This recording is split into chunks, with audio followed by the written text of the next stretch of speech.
Welcome. In front of me I have OnePlus Nord CE2 Lite, and today I will go over unboxing along with a quick overview of the specs.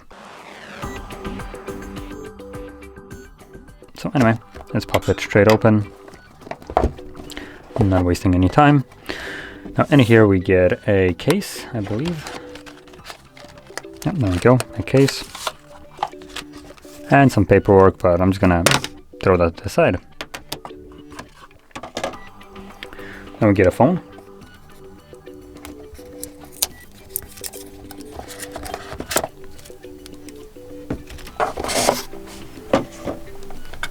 And there's a charger and a typical colored cable.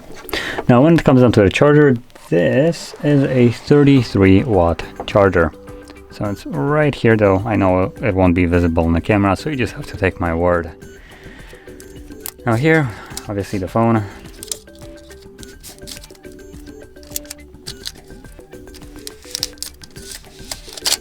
Squeeze it out so I don't have to unstick it. Anyway,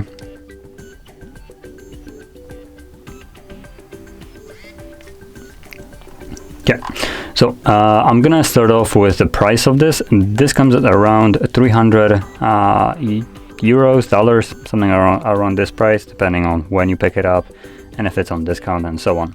So I'm just gonna put a general price of about 300. Could be less, could be more. And with that in mind, I'm gonna go into the specs of this device. So we're looking at 6.59-inch display. It's a 1080p by 2412 pixels. It's a IPS LCD display with a 120 Hz refresh rate, which is really nice.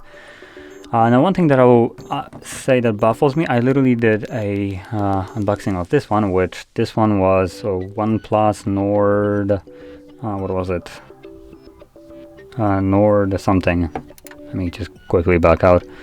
Nord 2T. There we go. That was it. And here we get a what was it? Super AMOLED display, or just AMOLED display, but only with a 90 Hz refresh rate, which just kind of a cheaper version of the phone gets me a higher refresh rate. It just starts getting like, why? I'm starting to get confused really hard by what OnePlus is doing with their devices. Anyway, I just continue. So we have a 84.1% screen to body ratio and 401 pixels per inch. Now pixels per inch are just like a standard density of 400, so that's fairly good. It is what you expect from a 1080p display, which is also kind of like an industry standard at this point. Now, IPS LCD display for this price range is good, so I don't have anything against this. And also with the fact that it comes with a 120 Hz refresh rate, it's also a nice bonus. Something that I can say about the 2T, or yeah, whatever it was. So yeah. Now moving on to the rest of the specs. In terms of like built-in storage, we only have 128 gigs built-in storage with either 6 or 8 gigs of RAM, and both of them are running on UFS 2.2. So it's not going to be as good as this one, which had 3.1 and costed 100 more about. So that's kind of why I'm bringing it. It's the other one is only 100 bucks more, but yet it has some of like very questionable choices made. I want to pop out the tray so I can see that I do have an expandable tray. So if 128 gigs isn't enough, you can just pop in an SD card and call it a day.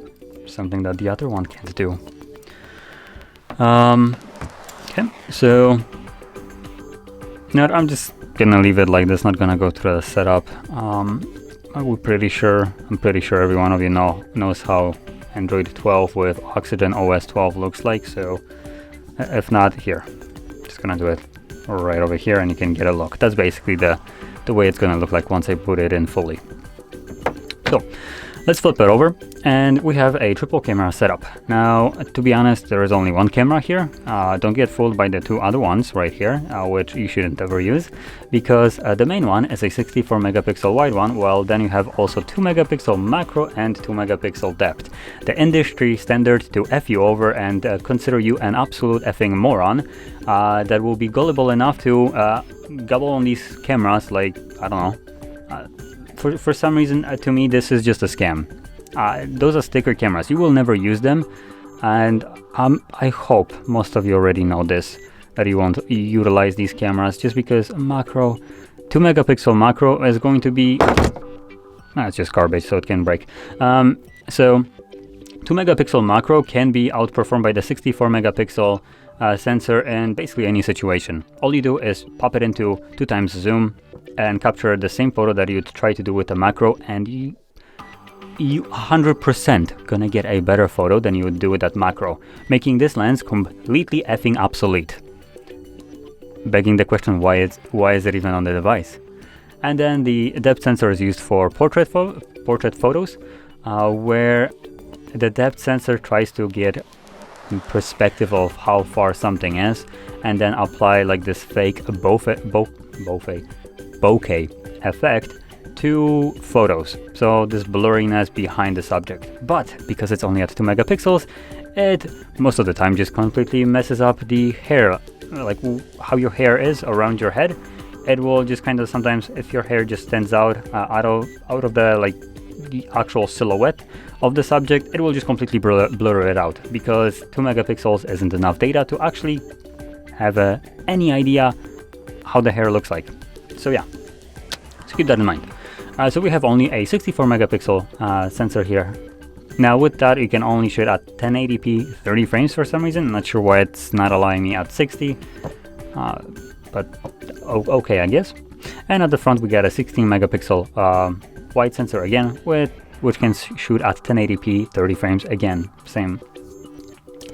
So there we go. Now that I got the cameras out of the way, we can move over to the internals. Like I mentioned, with the 128 and 6 gigs of RAM, we also have a Snapdragon 695, which is a 5G chipset. So you're getting obviously that 5G connectivity if that is something that you need. And to finish this off, there's not much left, to be honest.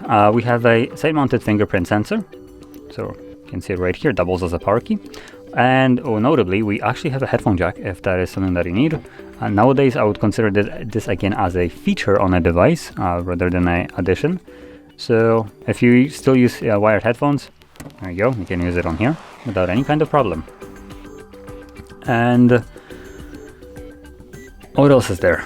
It looks like that's about it. Oh, right, one last thing. Battery size, 5000 mAh battery. So you get a fairly decent battery with a 33 watt charger, like I mentioned before. So overall, for about $300, this one is fairly decent, I would say. It honestly makes more sense in the spec sheet than what I showed here, the 2T, I think it was. Which this phone, like I mentioned, if anybody's considering between these two, just because they're like about $100 apart, this one is better, but it's better in like really questionable places. So it has a smaller battery but better charging, or better charger. It has again the same kind of thing with the cameras and 2 megapixel trash, whatever. But then again, a better type of display with a AMOLED display, but only at 90 Hz refresh rate. We have a under display fingerprint sensor, and yeah, that's about like all the notable differences that I can say. Obviously, this one has a better processor, which you'd expect for a higher price. Though it's not a Snapdragon, it's Dimensity 1300. But this video is more about this one, so finishing this phone off. It's honestly a fairly okay device. I don't have any kind of like massive gripes about it or the choices that they made. Everything here just kind of makes sense, unlike the other phone. And for the price, I think it's a fairly decent device. It comes with a bunch of features that you would come to expect from devices released in this year, and that's I think all you really would be looking for So anyway, that being said, if you found this very helpful, don't forget to hit like, subscribe, and thanks for watching.